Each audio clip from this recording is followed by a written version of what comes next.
Hi friends, പുതിയൊരു വീഡിയോയിലേക്ക് എല്ലാവർക്കും സ്വാഗതം. അപ്പോൾ ഇന്ന് നമ്മൾ ചെയ്യാൻ പോകുന്നത് സിമൻറ്റ് കൊണ്ട് ഒരു അടിപൊളി ഇൻഡോർ പോട്ട് ഉണ്ടാക്കുന്ന വീഡിയോ ആണ്.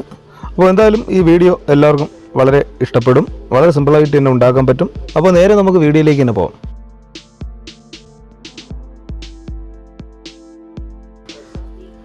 അപ്പോൾ അതിനുവേണ്ടി ഞാൻ തെർമോക്കോളിൻ്റെ പീസുകൾ ഒരു 2 എണ്ണം 7 ഇഞ്ച് നീളത്തിനും 4 ഇഞ്ച് വീതിക്കും 2 പീസ് എടുത്തിട്ടുണ്ട്.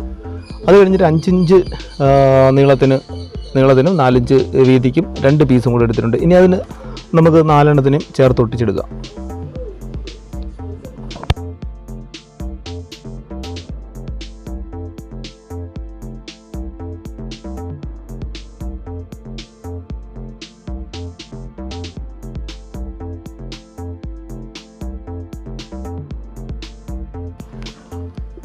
അപ്പം ചേർത്ത് ഒട്ടിക്കാൻ ഞാൻ ഇവിടെ എടുത്തേക്കുന്നത് സാധാ ഫെവിക്കോൾ തന്നെയാണ്.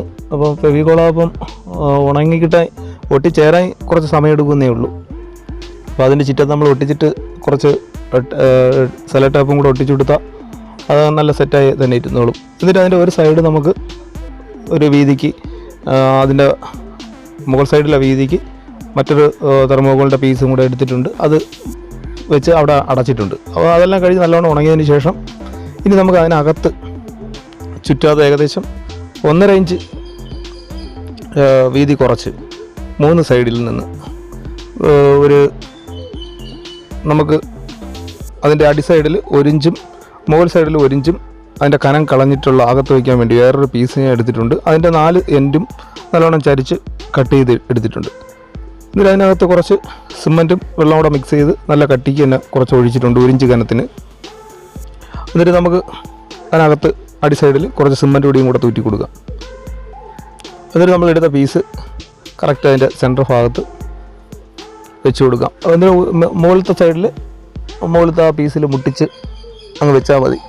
അപ്പം ചുറ്റാതെ ഏകദേശം 1.5 ഇഞ്ച് കനം 3 സൈഡിൽ കിട്ടത്തക്ക രീതിയിലായിരിക്കണം അകത്തുള്ള പീസ് സെറ്റ് ചെയ്യാൻ. ഇനി നമുക്ക് അകത്ത് സിമൻറ്റും വെള്ളവും കൂടെ നല്ല കട്ടിക്ക് തന്നെ മിക്സ് ചെയ്ത് അതിനങ്ങ് ഫില്ല് ചെയ്തെടുക്കാം. അപ്പോൾ ആദ്യം ഒരു പകുതി കനം ആദ്യം ഒഴിച്ചെടുക്കുക. ഒഴിച്ചെടുത്ത് നമ്മൾ തെർമോക്കോൾ ആയതുകൊണ്ട് ചിലപ്പം സെൻറ്റർ ഭാഗമൊക്കെ ഉന്തി പോകുന്നു എന്നുണ്ടെങ്കിൽ നമുക്ക് ചുറ്റാതെ ചെറുപ്പം കൂടെ വെച്ച് കൊടുക്കുക. അതിന് ഇഷ്ടികയോ അല്ലെങ്കിൽ മറ്റ് മരകഷ്ണമോ എന്തെങ്കിലും കൊണ്ട് 4 സൈഡിലും ചെറിയ ചെറുപ്പം കൂടെ വെച്ച് കൊടുത്തിട്ട് ഇനി നമുക്ക് മൊത്തത്തിലങ്ങ് ഒഴിച്ച് ഫില്ല് ചെയ്യാം. അത് കഴിഞ്ഞിട്ട് അതിൻ്റെ മുകളിൽ സൈഡിൽ കുറച്ച് സിമൻറ്റ് പൊടിയും കൂടെ ഇടയ്ക്കൊക്കെ ഒന്ന് തൂറ്റി കൊടുക്കുമ്പോൾ ആ വെള്ളത്തിൻ്റെ ഈർപ്പം പെട്ടെന്ന് സിമൻറ്റ് പൊടി വലിച്ചെടുത്തോളും. അതെല്ലാം കഴിഞ്ഞ് ഏകദേശം ഒരു 5 മണിക്കൂർ കഴിയുമ്പം, ഒരുപാട് താമസിക്കരുത്, നല്ലൊരു 5 മണിക്കൂർ കഴിയുമ്പം, നല്ല വെയിലൊക്കെ ഉണ്ടെങ്കിൽ ഏകദേശം ഒരു 5 മണിക്കൂർ മതിയാകും. വെയിലില്ലെങ്കിൽ മാത്രം നമുക്കൊരു 7 മണിക്കൂറൊക്കെ കഴിഞ്ഞിട്ട് ഇളക്കിയാൽ മതി. അപ്പോൾ നല്ല വെയിലുണ്ടായിരുന്നുകൊണ്ട് ഞാൻ ഒരു 5 മണിക്കൂർ കഴിഞ്ഞ ശേഷം നമുക്ക് അതിൻ്റെ കാർഡ്ബോർഡിൻ്റെ തെർമോക്കോളിൻ്റെ പീസെല്ലാം ഇളക്കി മാറ്റി. ഇനി അതിൻ്റെ ഏറ്റവും മുകൾ സൈഡിൽ നമ്മൾ പീസിൽ മുട്ടിച്ചാണ് അതിനകത്ത് വെച്ചിരുന്ന പീസ് വെച്ചത്. അപ്പോൾ അവിടെ സിമൻറ്റ് വന്ന് ചേർന്നിട്ടുണ്ടെങ്കിൽ നമുക്ക് അതിനെല്ലാം ചുരണ്ടി മുകൾ ഭാഗം നല്ലോണം തെളിച്ചു കൊടുക്കുക. ഇനി അതിൻ്റെ എല്ലാ എൻഡ് ഭാഗങ്ങളും നമുക്ക് അകത്തോട്ട് ചരിച്ച് നല്ലവണ്ണം ചെറിയൊരു റൗണ്ട് ഷേപ്പിൽ തന്നെ ചെത്തിയെടുക്കാം. അപ്പോൾ അതിൻ്റെ മൂലഭാഗങ്ങൾ വരുന്നത് നല്ല ചരിച്ച് തന്നെ, സെൻറ്റർ ഭാഗം ഒരുപാട് ചെത്തി കളയണ്ട, മൂലഭാഗം മാത്രം ചെത്തി അകത്തോട്ട് നല്ല ഒരു ചെറിയ റൗണ്ട് ഷേപ്പിൽ ചെത്തിയെടുക്കുക.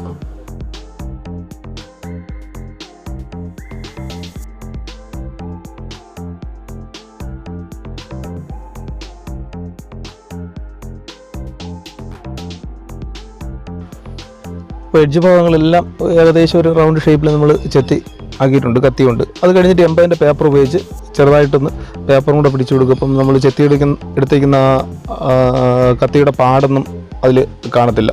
അപ്പോൾ പെട്ടെന്ന് എംബൈൻ്റെ പേപ്പർ ഉപയോഗിച്ച് നല്ലോണം ഒന്ന് വരച്ചു കൊടുത്താൽ മതി.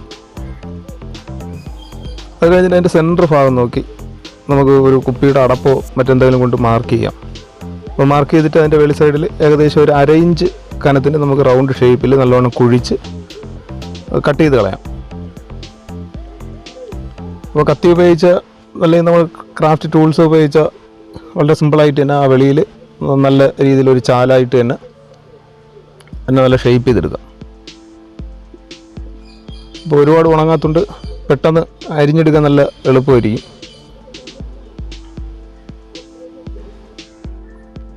അകത്തുള്ള റൗണ്ട് ഷേപ്പ് നല്ലോണം കുഴിച്ചെടുത്തിട്ട് അതിൻ്റെ വെളി സൈഡിൽ വരുന്ന ഭാഗങ്ങളൊക്കെ ഷേപ്പ് ചെയ്യാനുണ്ടെങ്കിൽ നല്ലവണ്ണം ചരിച്ച് തന്നെ നമുക്ക് ആ ചരിവിനനുസരിച്ച് ചെറുതായിട്ട് ചുരണ്ടി കളയാം. ഇനി അടുത്ത് നമുക്ക് ഇതിനകത്ത് ഡിസൈൻ ചെയ്യാൻ വേണ്ടി നല്ല പൂക്കൾ കണക്ക് ഉള്ള ഒരു ഡിസൈനാണ് ഞാൻ ചെയ്യുന്നത്. അത് നമുക്ക് നല്ല മൂർച്ചയുള്ള ചെറിയ കത്തി ഉപയോഗിച്ച് നമുക്ക് വീഡിയോ കാണും കണക്ക് ചെറുതായി പൂക്കളുടെ ഷേപ്പിൽ നല്ല ഇതളിൻ്റെ ഷേപ്പിലൊക്കെ വരച്ചെടുക്കാവുന്നതേ ഉള്ളൂ.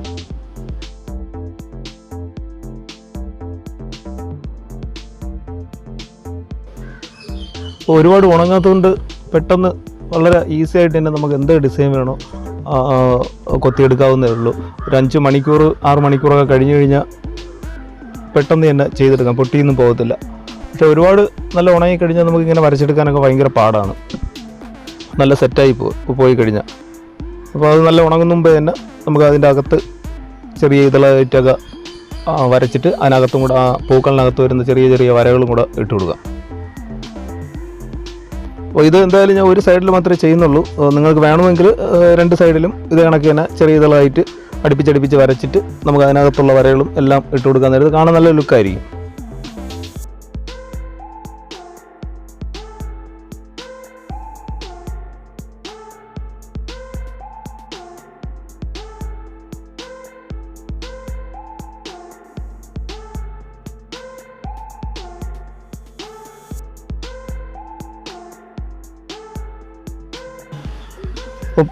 ആ പൂക്കളുടെ ഷേപ്പിലുള്ള എല്ലാ വരകളും ഇട്ടിട്ട് അതിൻ്റെ സെൻറ്റർ ഭാഗത്ത് നമുക്ക് ശകലം ഫിനിഷായി ഇരിക്കുന്നുണ്ടെങ്കിൽ മാത്രം അതിനകത്ത് ചെറുതായിട്ട് ചെറിയൊരു ഗ്രിപ്പ് വരുത്തിയിട്ട് ശകലം ബ്രഷ് വെള്ളവും കൂടെ നല്ലവണ്ണം അതിലോട്ട് കുടഞ്ഞ് അല്ലെങ്കിൽ അവിടെ ഒന്ന് നനച്ചു കൊടുത്തിട്ട് അതിൻ്റെ സെൻറ്റർ ഭാഗത്ത് ശകലം സിമൻറ്റ് നല്ല കട്ടിക്ക് തന്നെ വെച്ച് അതിനെ ചെറുതായിട്ട് റൗണ്ട് ഷേപ്പിൽ വിരൽ കൊണ്ട് തന്നെ വൃത്തിയാക്കി എടുക്കാം. അത് കഴിഞ്ഞിട്ട് അവിടെ കുറച്ച് കുത്തികൾ ഇട്ട് കൊടുക്കണം.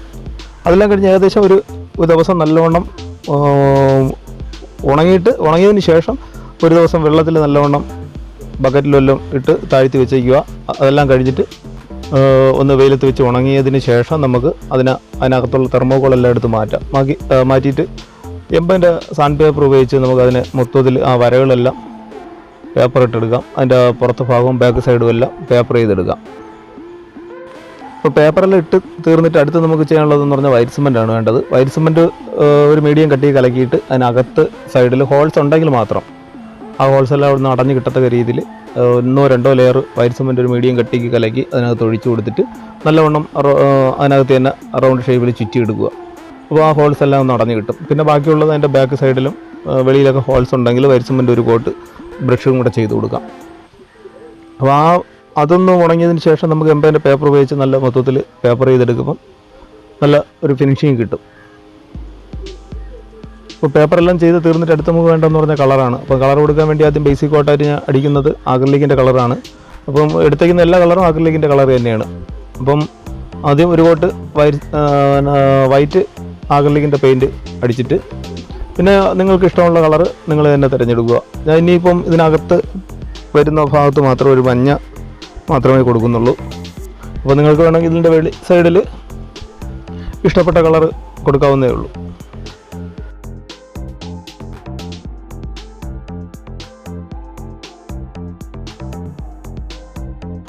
അപ്പോൾ കളറെല്ലാം കൊടുത്തതിന് ശേഷം നമുക്ക് പോട്ട് നല്ലവണ്ണം ഉണങ്ങിയതിന് ശേഷം ഒരു കോട്ട് ക്ലിയർ വാർണിഷും കൂടെ അടിച്ചു കൊടുക്കാം. ക്ലിയർ വാർണിഷും കൂടെ അടിച്ചു കൊടുക്കുമ്പോൾ കാണാൻ നല്ല ലുക്കായിരിക്കും. അപ്പോൾ എന്തായാലും ഇന്നത്തെ വീഡിയോ എല്ലാവർക്കും ഇഷ്ടമായെന്ന് വരുന്നു. വീഡിയോ ഇഷ്ടമായെങ്കിൽ ലൈക്ക് ചെയ്യുക, നിങ്ങളുടെ അഭിപ്രായങ്ങൾ കമൻറ്റ് ബോക്സിൽ അറിയിക്കുക. അപ്പോൾ എല്ലാ കൂട്ടുകാർക്കും ഒരിക്കൽ കൂടി ഗുഡ് ബൈ.